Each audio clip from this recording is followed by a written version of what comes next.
Well, welcome and thank you for joining me for today's community conversation, Cutting into Our Communities, the Impacts of Trump's Policy and Funding Agendas. I'm Kate Lipper-Garabedian, the state representative for the 32nd Middlesex District, which includes Melrose, Wakefield, and Malden. In my capacity as a state representative, I explore and consider policy responses to issues that directly impact constituents and the Commonwealth.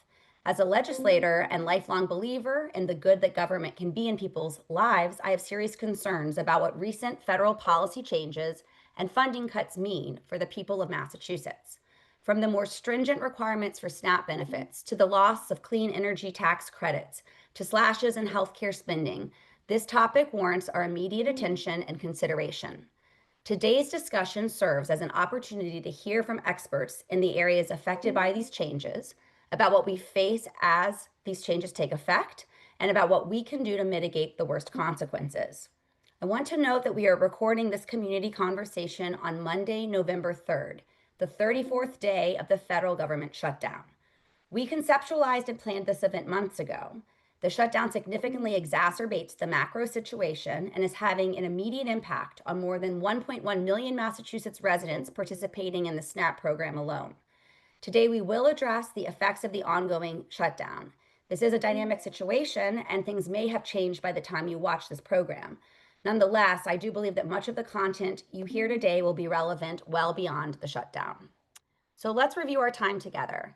After I introduce our three esteemed panelists, we're going to hear from Congressman Jim McGovern with his firsthand account of how changes at the federal level are playing out here in Massachusetts and across the nation.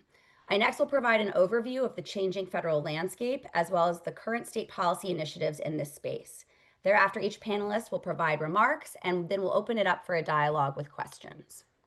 So I'm very grateful to be joined today by a panel of three esteemed experts, each a leader in the areas we are exploring today: healthcare, climate, and food benefits. Since 2021, Michael Curry has served as the president and CEO of the Massachusetts League of Community Health Centers. The League represents 52 health centers across our Commonwealth that serve more than 1 million patients across 300 practice areas. In 2021, he was named Bostonian of the Year by the Boston Globe and Boston Magazine. Michael previously served as president of the Boston NAACP and co-chair of the state's Health Equity Task Force. Elizabeth Turnbull Henry has been the president of the Environmental League of Massachusetts since 2017. ELM is the Commonwealth's longest-standing environmental advocacy organization. A proven sustainability leader, she previously directed climate and energy programs for Adidas and consulted for the U.S. Department of Energy. In 2021, Elizabeth was included on Boston Magazine's list of the 100 most influential Bostonians. Patricia Baker is a senior economic justice advocate at the Massachusetts Law Reform Institute, a legal services organization focusing on poverty law and policy support. In her role at MLRI, Pat works at both the state and federal level on a range of state and federal legislative and policy matters that affect low-income families, older adults, and persons with disabilities. She has authored numerous advocacy guides, including MLRI's annual SNAP Advocacy Guide. I'm so grateful that all of you are here today, and I'm really looking forward to your remarks. I'm pleased to turn now to Congressman Jim McGovern, and I'm grateful for his contribution to this program. Congressman McGovern has represented Massachusetts in the U.S. House of Representatives since 1997. Congressman McGovern currently serves on the House Committee on Agriculture and is the co-chair of the House Hunger Caucus, where he is a steadfast advocate for ending hunger. He helped expand the McGovern-Dole International Food for Education and Child Nutrition Program, which helps alleviate child hunger and poverty by providing nutritious meals to children in schools in the world's poorest countries. Annually, he raises awareness of hunger and funds for the Food Bank of Western Massachusetts by walking 43 miles through the Pioneer Valley. I'm glad to turn now to his remarks. Hi, I'm Congressman Jim McGovern, representing Central and Western Massachusetts in Congress. Thank you to Representative Lipper-Garabedian for inviting me to participate in this community conversation.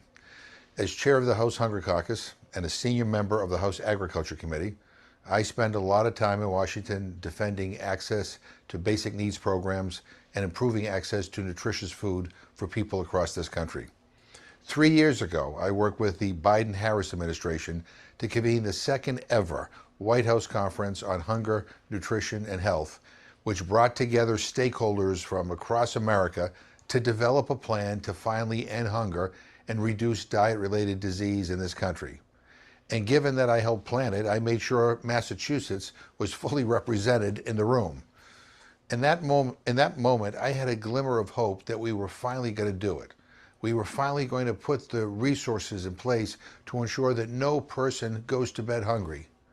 But Donald Trump and his Republican cheerleading squad in Congress put a stop to all of that work.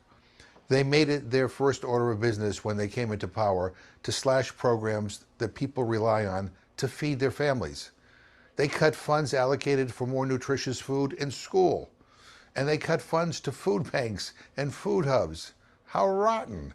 And then in their big ugly bill, Republicans went after SNAP, a program that provides people with about $2 per meal for food. It's an efficient and effective program that improves nutrition, lowers healthcare costs, and actually supports our local economies. Their big ugly bill made the largest cuts to food assistance and healthcare in American history, all to give tax breaks to millionaires and billionaires. Democrats fought hard against this bill for months, but the truth is Republicans are in charge, and they made a decision to prioritize billionaires over working families. Because of the big ugly bill, many of our neighbors in Massachusetts will lose access to SNAP benefits altogether or see their benefits reduced. What's tragic is the bill specifically goes after families with kids, older adults, former foster youth, and veterans. And let that sink in. Trump is taking away food from people who put their lives on the line for this country in order to give the billionaires who donated to his new ballroom a massive new tax break. Things are going to be tough. People will have less access to food, but we cannot back down or give up. And that's what Trump is hoping we do. You and I both know that people are counting on us to fight for them. You have my word that I'm going to do everything I can to ensure that this country does not turn its back on those in need. I want to thank Representative Lipper-Garabedian again. People need to understand what is at stake in these fights, and that's what this conversation is all about. So, since returning to office in January of this year, President Trump has ushered through sweeping federal policy changes and cut trillions of dollars in federal funding, including through whether you want to call it the One Big Beautiful Bill or a different name. And going forward, I'm going to refer to it as H.R. 1 and also unilateral executive actions. So, H.R. 1 is a sweeping piece of federal legislation that Trump pushed through Congress and signed into law on July 4th. It is the single largest federal retreat from grants and appropriations in our nation's history, cutting $1.1 trillion in direct spending. H.R. 1 makes significant changes to a wide array of issue areas, including taxes for individuals and businesses, healthcare, climate and energy, food benefits, and higher education. The provisions for H.R. 1 feature a staggered implementation, meaning that many of the tax cut and tax credit provisions start taking effect for the 2026 tax filing season, while changes to food benefits will be implemented over the coming months. Funding cuts to the 50 states and the healthcare system will take place over the next several years. The Congressional Budget Office estimates that H.R. 1 will increase the federal deficit by $3.4 trillion over the next 10 years. To that end, the governor's office here in Massachusetts has published a dashboard that summarizes the broad impacts of federal funding cuts to the Commonwealth. Last year, for example, the state received over $22 billion in federal funds. At present, we face approximately $3.7 billion in cuts through fiscal year 2028. And the steepest cuts are in the following areas: $1.6 billion in cuts to health and human services, $1.3 billion in costs shifted from the federal government to the state, and $400 million in cuts to transportation. And meanwhile, it's important to note that Massachusetts leads the nation in actually funding the federal government. So in 2022, the year with the most recent available data, our Commonwealth sent a net of nearly $5,000 per person of our residents to the federal government, without including pandemic era federal funding. On average, the 50 states receive a net of $3,000 per capita in federal funding. So that makes Massachusetts one of the few leaders among states in actually funding the federal government. Now, as I noted earlier, the most significant funding cuts and policy directives from H.R. 1 and Trump's agenda come in the health care space. These cuts are particularly acute to Medicaid, the federal government's public health insurance program for low-income individuals. In Massachusetts, we call our Medicaid program Mass Health. Currently, 28% of Massachusetts residents are enrolled in Mass Health. With H.R. 1 cutting $1 trillion annually in Medicaid spending over the next decade, 12 million Americans could lose health care coverage, including 300,000 people here in Massachusetts. Beginning in January 2027, Medicaid recipients between the ages of 18 and 64 without disabilities will be required to report 80 hours a month of work, volunteer service, or education to continue receiving benefits. And our state will have to verify each Mass Health participant's compliance with this new mandate at least every 6 months. There's a long list of exemptions to these work requirements, further complicating the system for recipients and state bureaucracies alike. And the lived experience of Medicaid recipients subject to these changes in other states that move forward with their own state approaches show that many across the country who are otherwise eligible for Medicaid coverage will lose access, given how complicated it is to comply with the new reporting requirements. H.R. 1 also will end by the end of this year Affordable Care Act subsidies that make marketplace insurance plans affordable. Premiums in the market could double, potentially resulting in 4 million Americans losing health insurance. In Massachusetts, 65,000 residents who use the Health Connector, which is the state's health insurance exchange, could lose their coverage over the next 14 months. Additionally, the administration's decisions to pull funding for social justice and DEI-funded focus programs will exacerbate existing disparities in public health and healthcare. All of these changes and more could increase healthcare costs for Americans across all income levels, with analysts already predicting that employer health insurance premiums could rise between 9.2 and 9.5% next year alone. Let's turn to climate. The Trump administration broadly has supported the fossil fuel industry and rejected the scientific consensus on climate change, resulting in serious setbacks for renewable energy and environmental protection. Trump has appointed many fossil fuel industry leaders and sympathizers to lead agencies that deal with the environment, such as the Environmental Protection Agency, the Bureau of Land Management, and the Department of Energy. He and his appointees have repeatedly doubted or downplayed the reality of climate change, and this is reflected in many of the policies the administration has pursued. Places like the National Oceanic and Atmospheric Agency and the EPA have had to contend with significant cuts to staffing and funding by DOGE, the Department of Government Efficiency, particularly related to climate research and environmental justice policy. The EPA cut or canceled entirely hundreds of clean energy grants awarded through the Inflation Reduction Act, which was the most ambitious and wide-ranging piece of climate legislation passed in the United States to date. I actually recently met with a constituent whose climate tech company earned a $1.7 million grant from the Department of Energy in 2024. But he has now been unable to reach the project manager at DOE to secure this funding, halting efforts to expand operations. And his is just one of countless examples of the administration's unilateral cuts and changes that leave businesses without direction and the funding they previously were awarded. Repeatedly, the Greater Boston Chamber of Commerce has warned that cuts to research and development across sectors will cause great harm to the Massachusetts economy. In keeping with the shift in priorities, H.R. 1 mandated phasing out federal tax credits for solar and storage systems for both residents and commercial entities. For example, residents have until the end of this calendar year to install solar panels on their home to qualify for a now disappearing 30% federal tax credit. These changes in total will place us significantly behind our efforts to address climate change, and they impede the economic health and growth of the renewable industry at a time when it is becoming more economical than the fossil fuel industry. The federal government shutdown that's happening right now is also affecting energy. For example, the Low-Income Home Energy Assistance Program, which I annually share out information about for my constituents, helps low-income individuals pay for heating during the winter, and it stopped receiving funding on November 1st. Almost 160,000 Massachusetts households benefited from this program last winter, and those residents will be left out in the literal cold as temperatures drop heading into the wintertime. Our third topic for this community conversation is food security. There are a number of federal food and nutrition programs for Americans, as the Congressman referenced, including the Special Supplemental Nutrition Program for Women, Infants, and Children, which we refer to as WIC, the National School Lunch Program and the National School Breakfast Program, and the Child and Adult Care Food Program. The largest of the federal food programs is the Supplemental Nutrition Assistance Program, or SNAP. SNAP is entirely federally funded, but it is administered by states, and Massachusetts receives $2.7 billion in federal funds annually for this program. Recipients can only use SNAP benefits to buy nutritional food like produce, dairy products, and proteins. SNAP recipients cannot use their benefits to purchase alcohol, drugs, or non-food items.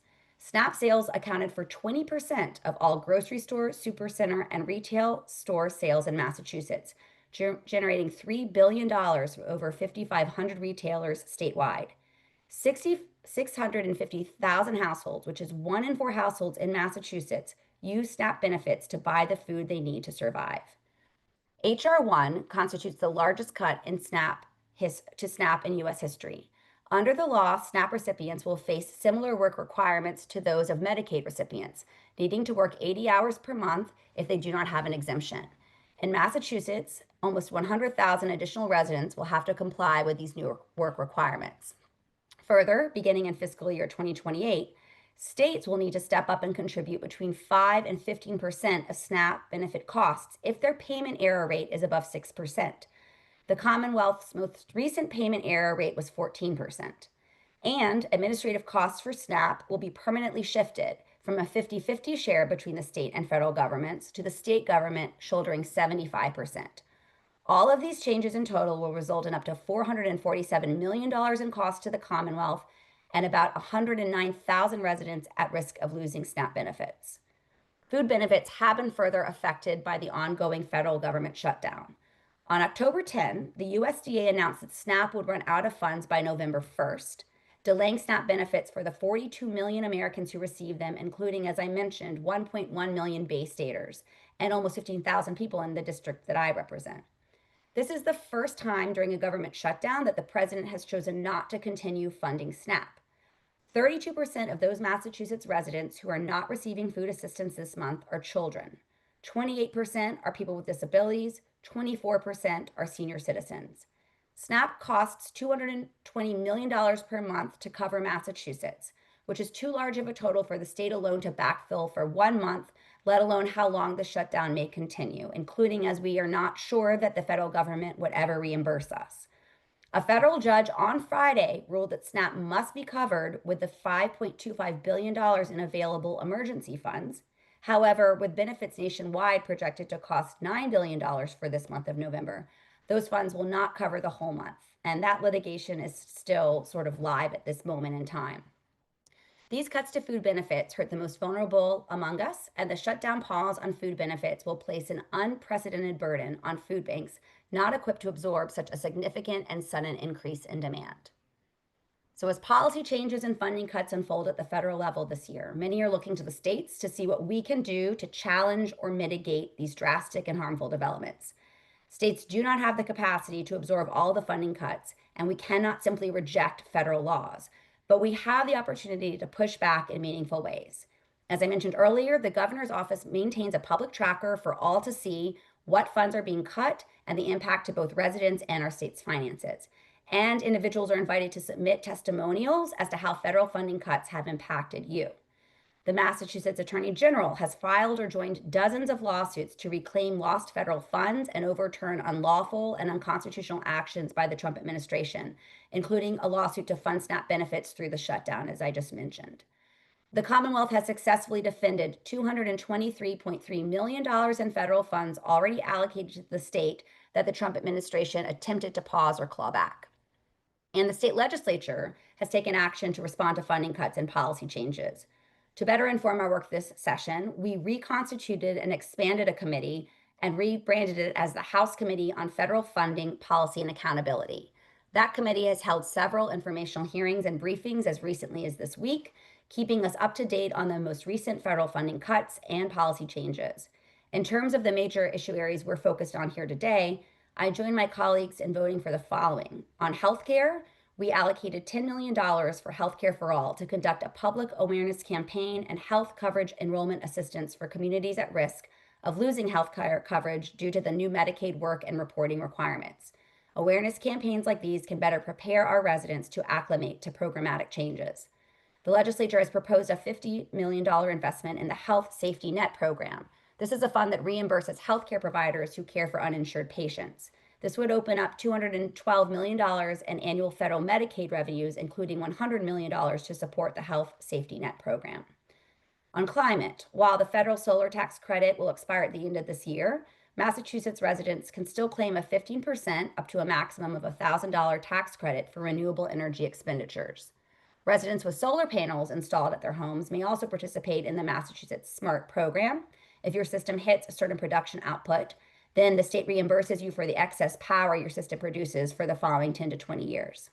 On food security, starting in the 2023 to 24 school year, the legislature made universal free school meals permanent for all K-12 public school students in Massachusetts. Annually, we now direct $180 million to this program. I recently joined my colleagues in signing on to a bipartisan letter by the Food Systems Caucus to President Trump requesting that he fully fund SNAP benefits for the duration of the government shutdown. Additionally, in response to the federal government shutdown, the state has joined with United Way to create a relief fund supported by private donations to help support Massachusetts residents who depend on SNAP during this shutdown. As of this past Friday, October 31st, the fund had surpassed $1 million in donations. Also, I maintain a food security resource on my website, which we update regularly, and you can find it on the resources page at kateforrep.com. The state legislature and our executive agencies are continuing to monitor the impacts of federal cuts and policy changes and consider what we can do to respond. And we are aided in this effort by organizations and experts working in the affected fields who give us greater insight and provide significant support to our communities. And with that, I'm pleased to now stop talking so we can turn to our panelists to talk more about their work in these spaces. So I'd love to start with you, Michael, to talk about your work at the League of Community Health Centers. Thank you so much for joining us today. Thank you, Representative. It is an honor and a privilege to be with you. As I looked at the slide of the Massachusetts response, Representative, I can't help but to think about, and I say this when I travel the country, thank God I live in Massachusetts for phenomenal leaders like yourself and so many others that are responding to these challenges and these threats that impact your constituents, that impact our patients at community health centers. One of the things that wasn't on your slide, but I want to lift it up as well, is that health centers were in financial distress even before the federal policy changes, and now are even more threatened by much of what we'll talk about today. And credit to you and your colleagues, including $35 million in the supplemental budget as resources for health centers to deal with that financial distress. So thank you, Representative, for that. I am, as the representative said, President and CEO of the Massachusetts League of Community Health Centers. I represent 50 community health centers across Massachusetts, serving over 1 million patients out of almost every zip code in the Commonwealth. Next slide. It's interesting, when you think about community health centers, we were born 60 years ago. That means in the midst of the civil rights movement, when people were trying to desegregate schools and integrate lunch counters and deal with the deep racial divisions just a generation ago, 60 years ago, there was a movement to create more equitable access to healthcare. That in many parts of this country in 1964, 65, many of the hospitals were segregated. Surprising for people to know, just 60 years ago. And Dr. King's quote from that time period was, of all the forms of inequality, injustice in healthcare is the most shocking and inhumane. That gave birth to community health centers by phenomenal leaders, Representative like Senator Kennedy and Jack Geiger and Count Gibson, phenomenal architects of this thing we now call health centers that now serve over 1 million patients in the Commonwealth. Now over 32.5 million people across the country. Out of that first health center in Columbia Point in Dorchester, 32.5 million people now get care across the country out of close to 1,600 practice sites. That's a phenomenal feat that we in Massachusetts should be very proud about, that movement started here 60 years ago. So again, thank God I live in Massachusetts with phenomenal leaders who meet the moment. Health centers provide quality care, medical, dental, vision, pharmacy, behavioral health, substance use disorders.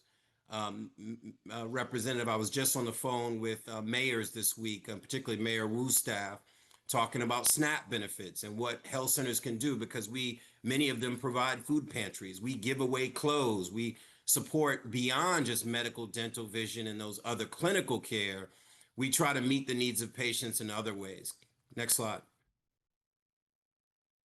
And as again, you see the Commonwealth across the country, health centers are, really spread urban, rural, serving populations across our nation. But here in Massachusetts, you'll see us plotted across the state, again, serving 98% of the zip codes, 37 federally qualified health centers, and there are 285 practice sites. Next slide.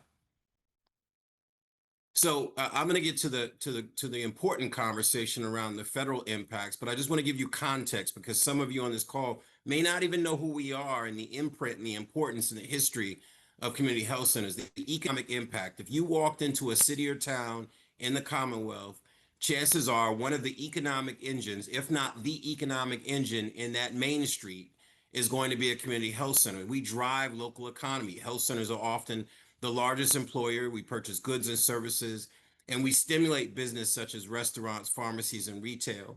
The top line number for you to pay attention to is 3.6, almost $3.7 billion in total economic impact within the Commonwealth, providing savings of 1.5 billion for Massachusetts and over 500 million in tax revenue and over 18,000, close to over 19,000 jobs at community health centers. Next slide.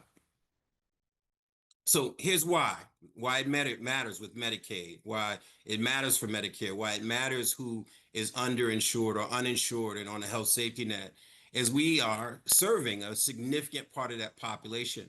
When I said we serve 1 million patients in the Commonwealth, over 43% of them are on Medicaid. 30% of them are on some subsidized or private insurance. And we still serve a significant part of the state's remaining uninsured representative. That means no matter where you are in the coverage cycle, right? We call it the churn. You got a job, you got coverage, you lose your job, now you're on Medicaid, or you transition to Medicare, or you walk in, you have no insurance. We see you regardless of your ability to pay. That's the beauty of health centers. But it comes with a challenge that when you start to disrupt the Medicaid model, the fact that we provide Medicaid to populations and we've expanded access to Medicaid patients, you've now jeopardized not only that patient's access to care, but you've jeopardized the financial model because we have 30%, 31% of our reimbursement is from Medicaid. And we are deeply concerned about these changes. Next slide. So if you say federal marketplace policy changes, the Health Connector is expecting to see upwards to 63,000 people drop off coverage starting January 1st. Deeply concerning. Again, if people don't have coverage, and Representative, I like to remind people that before we did health reform, your colleagues and passed health reform in 2006, somewhere close to 700,000 people didn't have insurance. In the country, 49 million people didn't have health insurance before the Affordable Care Act. So I need people to connect the dots. So what happens when you don't have health insurance? So as Elizabeth and Pat knows, when you don't have health insurance, you make some really hard choices. That means, do I pay for my food and my rent, or do I deal with that pain in my side that may be stage 1 cancer, and I may walk in and have to pay that payment for the care, or my teeth, or my eyes, or my mental health, or my substance use disorder. And unfortunately, in our society, we let 49 million people and hundreds of thousands of people in the Commonwealth go without coverage, which means they didn't get the care they needed it when they needed it. And where did they show up? They showed up in our emergency rooms. So these federal policy changes are driving us back in time to a place where people don't have coverage, where people don't get care, where we have higher rates of morbidity and mortality and sickness, and we actually drive up the costs. Now, I'm going to say this, Kate, Representative Kate, to be provocative, but I always say, I don't know when America was great or when America was healthy, because when 49 million people don't have health insurance, I can't think of a healthy period of time in American history. This was our movement with health reform to get people more coverage. Next slide. So federal Medicaid policy changes, the representative mentioned it, $3.5 billion cut to mass health, 175,000 mass health members could lose coverage due to new work and eligibility requirements. I need to just stress this for importance. This is a fallacy. 92% of adults on Medicaid are already working or working part-time, or not working due to caregiving obligations, disability, or school attendance. 44% work full-time, 20% work part-time, 12% not working due to caregiving, 10% not working due to disability, and 7% not working due to school attendance. This is not about fraud, waste, and abuse. This is about people having access to care, and this onerous requirement, this requirement is going to drive people with bureaucracy off of coverage and lead to, quite frankly, higher or poorer health outcomes, but also representative greater costs. So I think overall, we are deeply concerned in the health center movement because we know that when people don't have access to care, they come in with more acute conditions. They come in communities that we serve across the Commonwealth that tend to be poorer, tend to be Black and browner, that tend to be food insecure, housing insecure, and these provisions that we're concerned about, we'll be discussing today, deeply impact the patients that we serve. Thank you, Representative.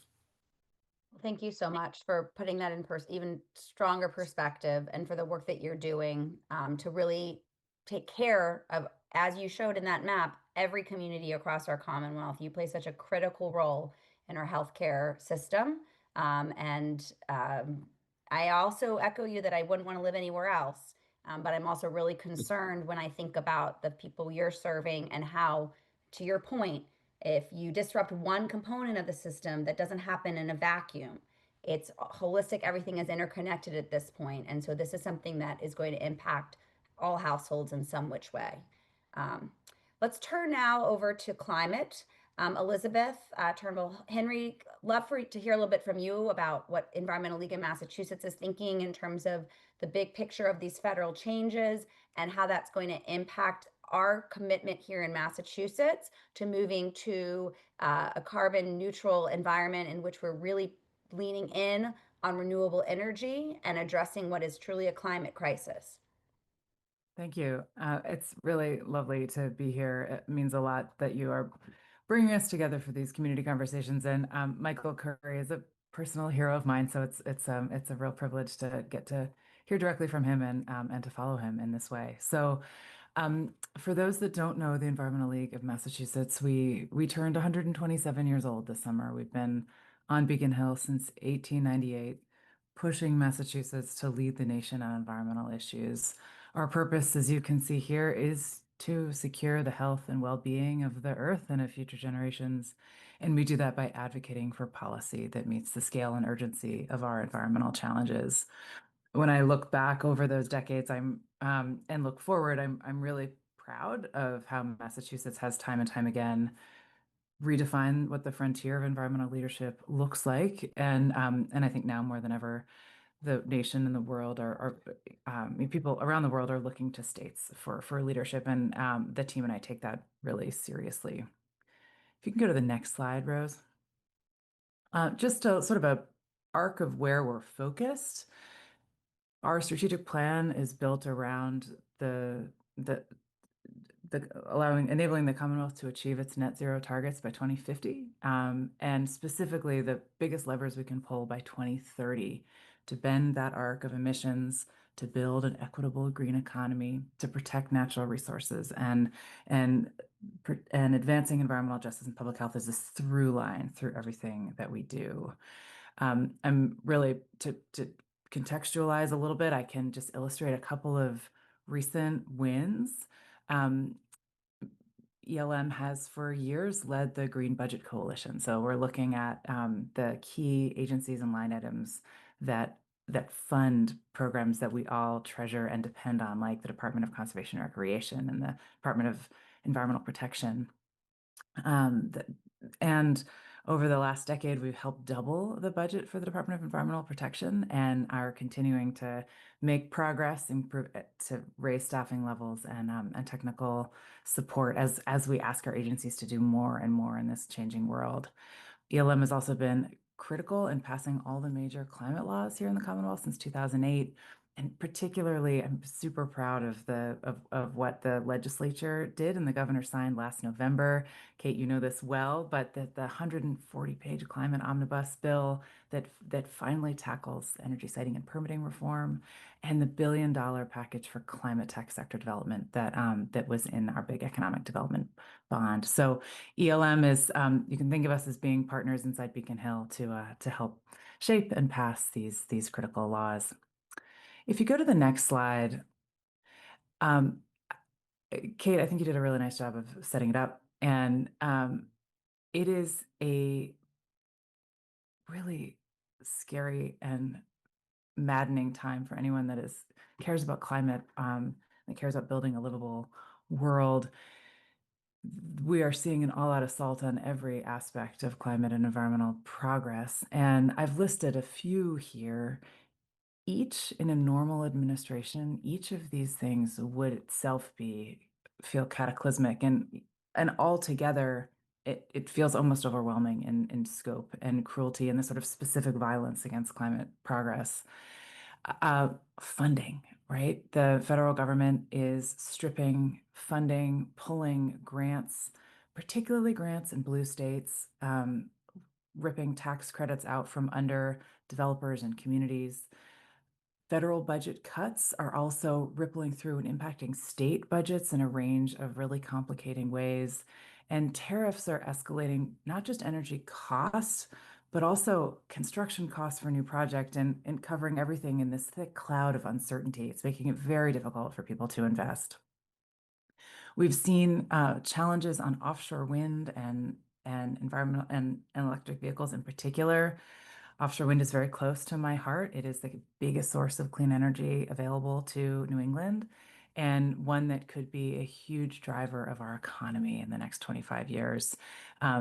His day two stop work order, his day two executive order banning new project approvals, and then the stop work orders that have plagued Revolution Wind and Empire Wind are really, really hard for developers. The good news, I think, is that over time, a lot of these things are not seeming to hold up in court, but nevertheless are very complicating in the near term. And we're also seeing protections for things that we almost take for granted in 2025 in being Americans: clean air, clean water, toxics coming out of our environment. We are seeing US EPA and the Department of Energy undoing regulations, undermining clean energy, and sending staff with decades of experience home. Sending them home. I mean, the Department of Energy's chief, Chris Wright, has said, people, it's time to accept that climate change is a necessary side effect of building the modern economy. And I don't accept that. I think most people in Massachusetts don't, but we are facing a fairly hostile administration and seeing a range of Supreme Court decisions that are unfortunately also siding with polluters. So if you go to the next slide, I just want to frame how ELM is responding here. We are adapting, but we're also staying true to our values. We're working to defend hard-won victories. We're working to advance state leadership. There's a whole suite of things that we can do regardless of what Trump is doing, and we are helping lawmakers understand what those things are and moving forward. And then we're building for the future. And I'll go into each of these very briefly, but we're 127 years old, and we are thinking generationally here. We're not thinking in the term of a 2-year congressional cycle or a 4-year presidential term. We are thinking about what is best for the next generation and the generation that follow. And so when I think about key opportunities for defense, we're working really closely with Attorney General Campbell and her team to protect our state's ability to regulate climate pollution. We're also working with the Healy-Driscoll administration to defend hard-won gains on offshore wind. As I say this, Vineyard Wind 1, workers are out busy in the ocean assembling turbines that are already starting to bring clean energy onto our grid. It's super exciting. And we're also supporting projects like solar and storage so that folks can take maximum advantage in this narrowing window of time to harvest these federal tax credits. When it comes to advancing state leadership, this is actually an area, there is so much that is still in our control and in our sphere of influence. First, we've passed a lot of legislation in the last several years, and now is really go time for effectively implementing those laws. I mentioned the siting and permitting reforms that I'm so proud that the legislature passed last fall. Now we're getting the details right. I really, it is completely possible that we could be cutting in half the amount of time it takes to responsibly site and permit clean energy and make that process way better for the communities that are impacted or hosting these projects. We also can be effectively funding state agencies so they can take on new responsibilities and adapt to all of these cuts at the federal level. And we can make it easier for Bay Staters to make the right choices. People talk to me every day about how they wish it was easier to buy an electric vehicle or easier to install charging in their home, how they wish the default choice was heat pumps rather than replacing their boiler with natural gas. And the state can be doing a lot to help make the right choice for climate also the default for consumers.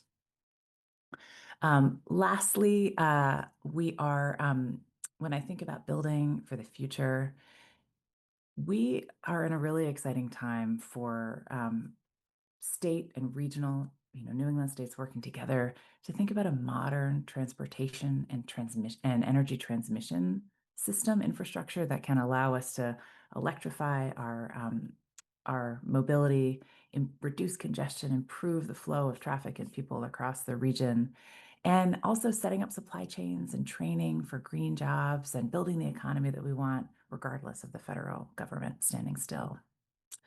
So I will just close, and we can go to questions afterwards, Representative, but wanted to just close with there's a QR code there if you'd like to be looped into periodic action alerts and opportunities to let your members in the State House and Senate and members of the Healy Driscoll administration understand your values and priorities. We provide those opportunities. We're also a good follow on social media, so on LinkedIn and X, I guess Twitter, Facebook, and so on. So please do get involved, and looking forward to the discussion. Thanks so much, Elizabeth. Very helpful information, great overview. Really grateful. Didn't realize how long ELM has been going, which, another example of real leadership among, generations before us here in Massachusetts, being, on the right side of history. Let's go now to Pat to talk about what's going on with SNAP and food benefits. Again, Patricia Baker is at the Massachusetts Law Reform Institute, and I know you have literally been monitoring developments even as we are recording to see what is the latest with respect to SNAP benefits during the shutdown. And I know you're thinking more broadly about food security before the shutdown, and surely once it's over as well. So very appreciative of your time.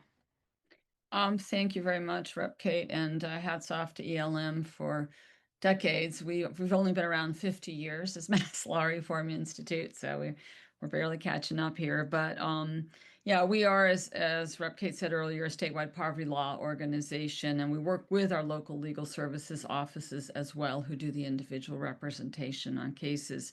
So things are happening very rapidly. My plan a couple of weeks ago was to talk through what the H.R. 1 federal bill was going to do to Massachusetts and how you could be helping people minimize the harm. But the shutdown has truly sucked a lot of the air out of the room. As Rep. Kate mentioned last Friday, there were two court decisions, one in Massachusetts, one in Rhode Island. One was a TRO issued from the bench in Rhode Island. Both of them said that USDA, the Trump administration, had to give a response today, Monday, and I have not, unfortunately, seen anything yet, but what the Rhode Island judge required the USDA to do was let them know if they were going to be using what's about $5 billion in contingency funding available, specifically set up. This contingency funding has historically been set up during government shutdowns, as in this case, the federal fiscal year, which starts October 1st, doesn't have a budget for the rest of the country. They have been foot dragging on this. There's not enough in the contingency fund alone to be able to fully fund SNAP nationwide. That would be $8 billion. There's about 5 billion. But when the WIC program was at risk of not continuing, the Trump administration tapped another funding pot, Section 32 funding, which also has a significant amount, I think about $23 billion in it. Bottom line is what we're hearing now from the White House and USDA is they're not sure how to do this, if they can make partial payments. It's complicated, a lot of excuses. The federal statute and federal regulations could not be more clear that states should be getting whatever's available in the contingency funding and paying out a pro rata share. So if there's only enough for 50% of the benefits, they need to pay that 50%. So who are we talking about? As Rep. Kate said before, we've got 1.1 million people in Massachusetts, actually 1 in 6 Massachusetts residents who benefit from SNAP, and mostly disproportionately kids under 18, older adults, and people with disabilities. It brings in 2.6 billion into the economy in Massachusetts. There's two, very important to highlight, two beneficiaries of SNAP. The 1.1 million individuals in SNAP, the 665,000 cases, and the 5,500 grocers. They are equal beneficiaries in the program. So they too are hurting. And we know that a lot of the farmers who rely on SNAP benefits as well are equally hurting. About 20% of grocer retail money comes through the SNAP program in Massachusetts.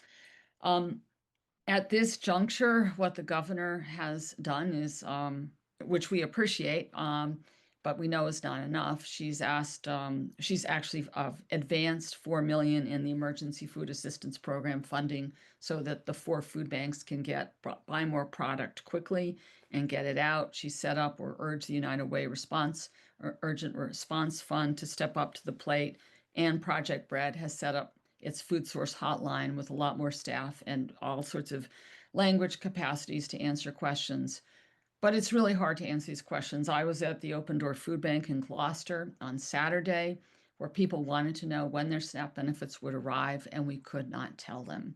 And thankfully, the food pantry was available to give them some food, but it's not a month's worth of food.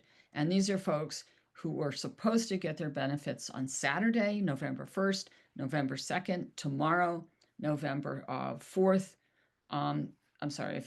They should be getting their benefits on their EBT cards on those dates, and the benefits will not show up. We fully expect this delay to continue, and even when it's resolved, it may be partial benefits. So at this point, we are urging the governor to find a way, not necessarily with the rainy day funds, but any available state dollars to pay a portion of SNAP benefits as we move forward. People are confused and scared, and they really do not know where their next meal is coming from. On HR 1, which is equally devastating, there's 3 categories of benefit cuts to the program. One, as Rep. Kate mentioned earlier, is expanded work requirements. We believe that many of the people subject to those work requirements are likely exempt. Undiagnosed impairments, unpaid caregiving for grandkids or aging parents, people with other restrictions on their ability to work full-time may well be eligible for an exemption, but it's getting the word out, making sure folks know about that. Second, immigrant populations. They're cutting 9,600 legally present immigrants from benefits. These are refugees in Massachusetts, just that number in Massachusetts. These are refugees, asylees, people we've welcomed to the United States based on a well-founded fear of persecution, people allowed to stay in the United States as granted political asylum, victims of human trafficking, which is sex trafficking and modern-day enslavement, and humanitarian parolees from Afghanistan, some of our war allies from Afghanistan and other countries, barred from benefits unless they achieve green card status. And then finally, cuts to the eligibility and benefits through some changes in the SNAP math. We know this is going to hurt people across the Commonwealth. And finally, they're cost shifting the burden of running the program to the state. Right now, when people try and reach the DTA assistance line, 75% of callers receive an auto disconnect message. They cannot get through. And if that persists, if we don't have the staff to run the program, the state's error rate will increase, which will impact what the state has to pay. So where's our action steps at this point? First, and I realize that we're throwing a lot at you. First, on the government shutdown, we're urging the governor and the Massachusetts legislature to find some funding to be able to address the current need in November as the shutdown deliberations in Congress continue. Second, we're calling on family and friends in sister states where there are Republican members of Congress and Republican governors to weigh in with the Trump administration to not only release the contingency funds, but also release some of the Section 32 funding. And then on the state level, we're working closely with community-based organizations to do trainings on what the work rules mean, to encourage immigrants, refugees, and asylees who can file for a green card status to do so, because if they have their green card status, they will become re-eligible for SNAP and Medicaid, Mass Health as well. And we're really trying to not elevate the panic and provide some reassurances. My office is working closely with the Attorney General's office and with sister states across the nation on the litigation and on statements to demonstrate the harm. We don't know when the end of this will be, but we're pulling all the tools out we can to try and minimize the harm, educate community organizations, keep our congressional delegation like Jim McGovern strong in the fight, and really call out the Trump administration and the harm they're creating across the nation. And I'll end there because I know you want time for questions, Kate. Sure. Thank you, Pat. Thanks for the work that you're doing and the degree to which you're monitoring this and thinking about ways from all different angles to address what is such a terrifying time for 1 in 6 residents here in our Commonwealth. So I want to bring everybody back together with the time we have left, just opportunity to sort of talk across the different disciplines in which you all are working, things you may have heard from one of your colleagues that really resonate with you that you want to expand upon. And we have some guiding questions here, but of course, I defer to you all if there are other things that you feel are more important to share out before we close. But one to start with would be just to hear from you all about your sense of how Massachusetts is currently positioned in your eyes. And particularly, are we better off, worse off, about average among other states when you think about, and you, I think some of you have already alluded to this a little bit in your remarks, but anything else you would want to add on to that, just for viewers who are thinking about how we are positioned compared to other states, not only just in here in New England, but across the country. And anyone is free to weigh in. Maybe I'll jump in first. I think, interestingly enough, we know that we launched health reform as the model for the rest of the country. So it's some commitments to expand access to coverage, to invest in providing care to marginalized and vulnerable populations, to create a robust health safety net for those who have no insurance. We've done all the critical things you need to do to provide care and access to people and residents of the Commonwealth. That came with investment, and that was also federal investment. We do that through what we call our Medicaid waiver, our Section 1115 Medicaid waiver. So you negotiate with the state, and you do some really experimental things to do things that ultimately save the federal government and the state money by providing access to care. And the other side of where we are now is now Massachusetts could be penalized for all that we've done to expand access to care and to bring down cost. That's where we are now. I think it's interesting, Representative, when I think about 60 years ago when Medicaid and Medicare were passed in this country, and part of what they did was they forced hospitals to integrate, which I think is fascinating history. They didn't want to see Black and brown folks. And then in order for them to get that federal money, they had to integrate to do it. We're seeing the perverse version of that 60 years later, where now federal money will be tied to you not doing gender affirming care, not doing what we call harm reduction, this evolving understanding that we can deal with substance abuse disorder in a way that actually saves lives. We're being told you can't do DEI, and health equity is embedded within DEI, so you can't build and prepare the next generation of diverse providers who know and speak your language, understand your culture, maybe come from your community. We're being told that if you are an immigrant and your status isn't what this administration expects it to be, that we may not even be able to provide care to you. These are dangerous times when it comes to turning back the clock 60 years to a place where people are more uninsured, more unhealthy, sicker, have less access to the services and supports they need. That is what we're facing. And I think the federal government is really making some policy changes that will really damage and impact the communities that you serve and the communities that we care about in health centers across the state. So I'm deeply worried, but to my colleagues, Elizabeth and Pat, I think we have great partnerships in this state. And we work together to figure these things out, even when the federal government can disappoint us and not show up. What Mayor Wu is doing with the Boston Foundation to make sure that there's SNAP available, that there's food access available in the city, despite what the federal government is doing, what the governor is doing with Marty, with the Greater Boston. Why am I slipping my mind?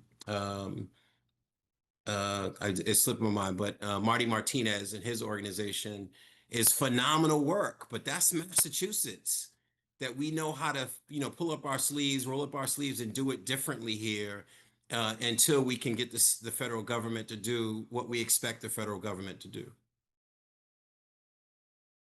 Thank you. Anyone, Elizabeth, Pat, anything else? I mean, I hear you, but all the presentations sort of demonstrated ways in which Massachusetts is a national leader on some of the topics about which we're focusing today. And we have leaders in Congress who have made this work their life mission in public service. But that also means in some ways, because we have gone farther and therefore created a commonwealth that truly is a commonwealth, and some as close as we can get, right? There's still work to do. We also stand to lose a lot of the leadership that we've been able to demonstrate with the current models in place. Rep. Kate, earlier you mentioned that we are a state that has universal school meals for kids, which is fantastic and another wonderful reason to live in Massachusetts. The federal cuts to Medicaid, Mass Health, and SNAP have a downstream impact on universal school meals.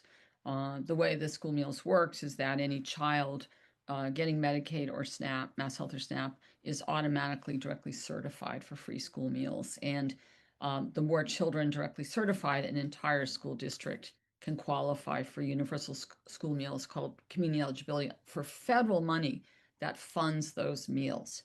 So our universal school state funding wraps around the districts that don't have community eligibility provision. And so I'm quite worried about the cost shift to the state, which is paid for through the fair share tax. But the cost shift to the state if we don't keep people connected to and children connected to federal Medicaid and federal SNAP. So there's lots of ways Massachusetts can temporarily deal with this on this attack on states and on human services. But I do think we have to be lifting up examples to highlight to our members of Congress and to the nation the harm that the Trump administration and the Republicans are doing to the safety net. Elizabeth, did you want to add something? Just really briefly, and I mean, I don't want to be a Pollyanna by any means, because, like I said at the top, the threats against the issues that I care most about are seem everywhere, but a lot of them are illegal. And as the courts go through their process, it has been really heartening to see justice served periodically, and I think it will continue to be.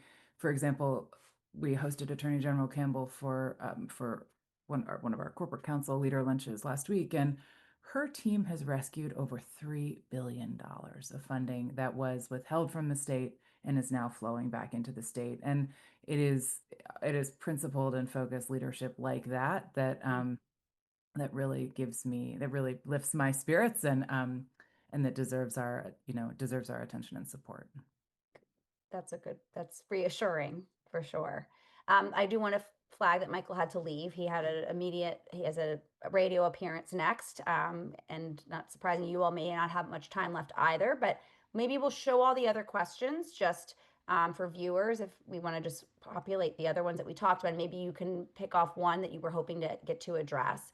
One was if the state, whether legislatively, where I sit, or an executive branch office could advance a policy or piece of legislation to address an issue your field is facing, what would that be? And Pat, you actually sort of already answered that in some ways in your call to action, what we might think about doing right now during this shutdown.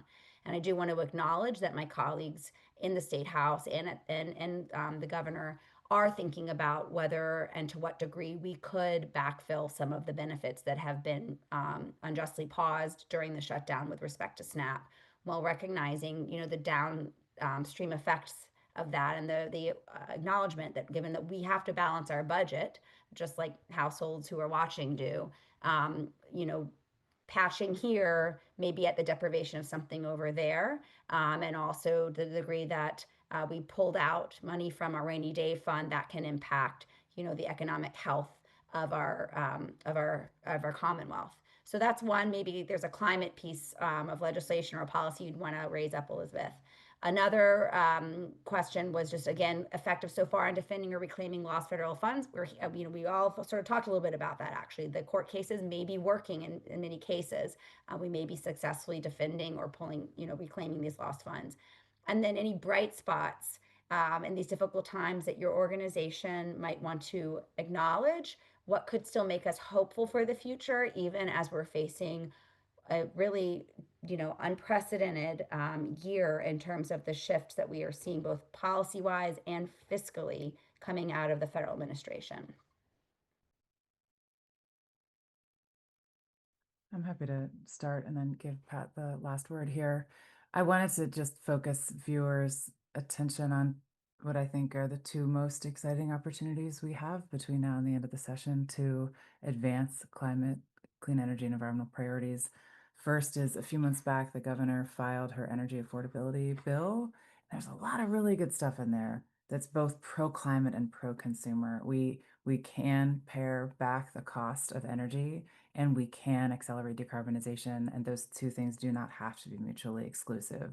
So we'll be looking to the legislature and partners to continue to strengthen that bill and pass a energy affordability bill that really meets the moment for affordability and also for climate. And then second, every 5 to 7 years, the state reauthorizes its environmental bond bill. This is an environmental bond year, and so it's going to be a great year for conservation and environmental funding. This is a multi-billion-dollar package, and it will provide the capital to protect our coastlines, to rebuild our parks, to improve public health and environmental justice. It's also a place where advocates will be looking to add complementary policies that meet this and accelerate the spirit of the bond. So funding on PFAS, getting PFAS out of our public water systems, for example, reducing toxics and plastics, for example. We've got a lot of opportunities to protect natural resources in the bond, and those are great ways to get involved at the state level. The last thing I'll say is, if you take several steps back and you look at the per unit cost of clean energy, that dollars that you have to spend to get a kilowatt of clean energy, solar or wind, onto the grid, it is just soaring down the cost curve. It is just one of the most hopeful and beautiful stories of this decade, is how quickly costs are falling for clean energy. Solar is about a tenth of the cost it was a decade ago. We're looking at battery storage systems, also so much less expensive. Wind is has fallen by about 70% over the last decade. We're just entering this era that many of us have dreamed of for a long time, where clean energy really is the cheapest and quickest new source of energy. And if that doesn't give you hope, I don't know what does. That Over to does Pat. make me feel a little bit better. So thanks, Elizabeth. And Pat, do you any closing thoughts that you would Sure. like to share? Just briefly, Elizabeth, you've just given me hope in this moment, so thank you. I just wanted to flag the efforts by Raise Up Massachusetts, who brought to us the Fair Share Amendment, the millionaire's tax, that we are also working closely with them on the mass corporate fair share legislation, which could bring in, it's not a lot, but it could bring in another $400 million by requiring the large global mega corporations to pay the state's existing corporate tax rate on a higher level than they currently do. And most of the New England states already have corporate fair share. So without going into too many details, I think we can look at ways to tap additional revenue sources to soften the blow of the federal cuts as we also work towards engaging with sister states, family and friends across the nation to push back on what we're seeing from the federal level. So I want to thank again our esteemed panelists and to all of you who are watching this community conversation. I also acknowledge again that the circumstances regarding the government shutdown may change after we record this discussion. In fact, just now I've been alerted that the Trump administration has acknowledged that it will pay reduced 50% SNAP benefits for November to comply with the lawsuits that Pat referenced earlier. And even after the shutdown ends, much of this discussion will be relevant for Massachusetts residents going forward. To that end, viewers can always contact my office for additional information, and we will put up the PowerPoint presentation on my website at kateforrep.com so that you can review it more at your leisure. I know also that you may wish to learn more about each of our guests' organizations, and here is information about their online presences. I'm also including the number for Project Bread's Food Source Hotline, which is currently connecting Massachusetts residents with food resources. So thank you again for taking the time to join me for this community conversation. I want to acknowledge that there were a number of action steps that our guests suggested today, and hopefully some of them resonated with you. There's always power in taking your angst and turning it into action, and there are a lot of opportunities for you to collaborate and lead on these issues today. So thank you again for joining me, and I hope I'll see you again for a future community conversation event. Thank you and be well.